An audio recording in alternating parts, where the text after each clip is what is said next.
As Laughing Jack was special, he was an imaginary friend to an innocent child who loved to play games and have fun, but one day he was forgotten. How it works was he needed to wind a box for him to come out. But as the boy left the box on a table, one day he would become a serial killer, bringing in people and having twisted games with them. Jack would watch this, and these games twisted his personality, making him want to try it out. One day, as the man was an adult, he opened the box, and Jack slaughtered him and started to lure people, innocent people, to play his games. One day, however, Jack would feel something calling to him, something he's never felt before, like his home almost. He never knew where he came from. Just one day his box appeared. As he slowly started to walk towards it, he would see a portal to hell. Jack knew what this place was. He could sense it, his home. He needed answers where he came from, and he wanted more fun. As he would grab onto his balloons, the balloons were made from the souls of his victims.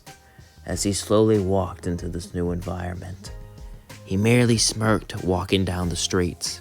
He looked just like a sinner. No one really even batted an eye. Maybe he was. He didn't know. As he just walked around, he observed, he learned, and he got ready to play, got ready to have fun. As he was walking around, though, sharks would start to surround him as he said, "How can I help you, gentlemen? Would you like to play a game?" As all of the loan sharks pulled out their weapons, Laughing Jack would disappear and appear behind them as he pushed his fist straight through his stomach and said, "Let's play a game of hide and seek. I'll count to 20. The last one alive, I'll let live." 1, 2.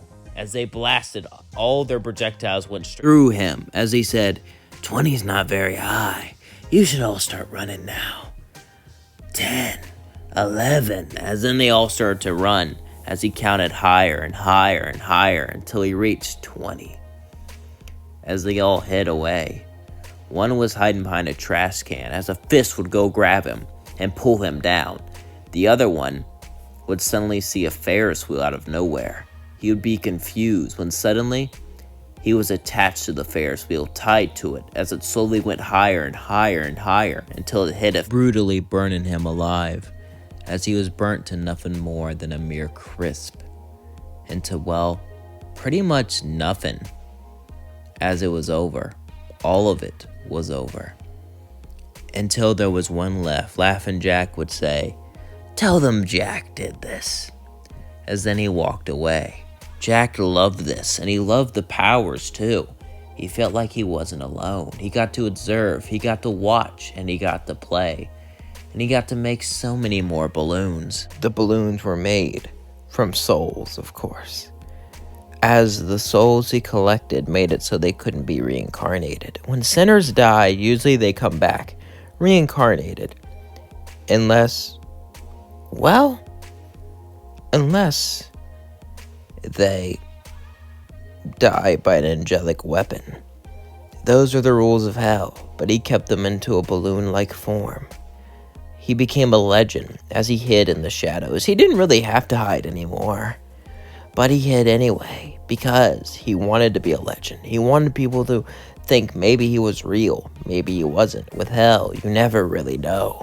With everything going on, as Laughing Jack simply observed everything, enjoying the torture, enjoying the torment. But one day, someone else who tortured came. Someone else who tormented came. It was the exorcist. As the exorcist flew down, they destroyed buildings, sinners, and really anything in its way. Everything in its way was destroyed. Bit by bit, piece by piece, they acted like one giant machine that did its own work, that did its own building, that moved without thinking, that moved without talking. Every bit, every destruction, it all seemed so in place. It all seemed so accurate, so beautiful. As Jack continued to watch, he would also see something strange. Camilla Carmine, a sinner, was walking.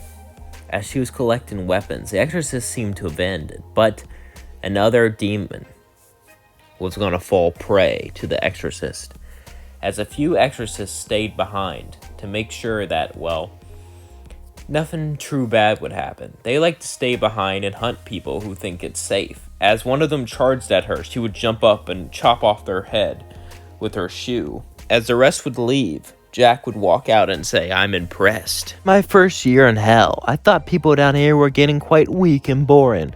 But to see one figure out to take down an exorcist, and to see one fight while dancing, how unique. Maybe I can learn that. It would be so much fun." As then, Camilla Carmen would say, "Whatever you want, I'm not interested. I don't want anything besides to have fun." As then, he would start to laugh maniacally, as he would take away all the angelic weapons, then disappear. Camille Carmen would be scared, shocked, but she wouldn't be able to do much. She would simply walk away as things would continue like in canon. As Laughing Jack watched everything, he would watch the hotel a lot. He didn't know why, but he was weirdly drawn to Charlie. Not in a sadistic way, but in a way like they were connected somehow.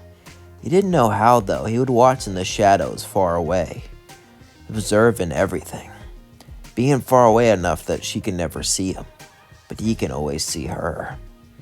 As one day, though, he would feel someone very powerful walk up to him, as they would say, "I can't believe you're here." As he would turn around, it was Lucifer. As he jumped away, Laughing Jack knew he couldn't fight him. Lucifer would say, "You finally come down here, son." Jack would say, "What?" As Laughing Jack would stare at Lucifer, Lucifer simply stared back and said, "I made you to be Charlie's imaginary friend. But I can tell there was something in your heart. You were easily immutable, easily corruptible, so I sent you away, not trusting you around her, to a nice child." Laughing Jack would say, "Do you know who that child was? What he did when he grew up? The games he showed me? I do. And I'm sorry." Laughing Jack would say, "Are you going to kill me?" As suddenly his powers would be turned off. As he would say, "What?" Lucifer would say, "None of that crap. Follow me. Since I created you, I can't kill you. I'd feel bad. You're going to live with my daughter and be her best friend. And I'm just going to take away your powers for a while." Jack would say, "Ugh." As suddenly Lucifer would open the doors, Jack would follow in, and Charlie would say, "What the?" "Okay, Dad, I don't know what this thing is, but..." Lucifer would say, "Listen, Charlie, I made you your best friend, but it got kind of, well, I gave it away because I thought it'd be too dangerous, and I was right. Now he's in hell, and he's gonna stay with you, and I won't give him his powers back till you need it, alright? Makes sense? Good." As then he left. As in, Jack would then sear, as Alistair would walk up to him. "So you're Laughing Jack, huh? I'm a big fan of your work." Laughing Jack would say, "I'm a big fan of your work too, Alistair. It's a shame I've lost my powers. When I get them back, we should play together. Oh, our screams would be so delicious." Alistair would say, "I bet they would be," as then they would both laugh, as Vaggie would say, "They're getting along. That's not good." Vaggie would say, "Great, now we have two psychopaths living here." As Alistair would say, "Hey, I'm not much of a psychopath, dearie. What gives you that idea?" Jack would say, "I might be. I've never gotten tested." As Maggie would just sigh and walk away, as Charlie would let Jack live there begrudgingly. And, well, without his powers, he couldn't really do much. He would just sit there and observe things, watch things.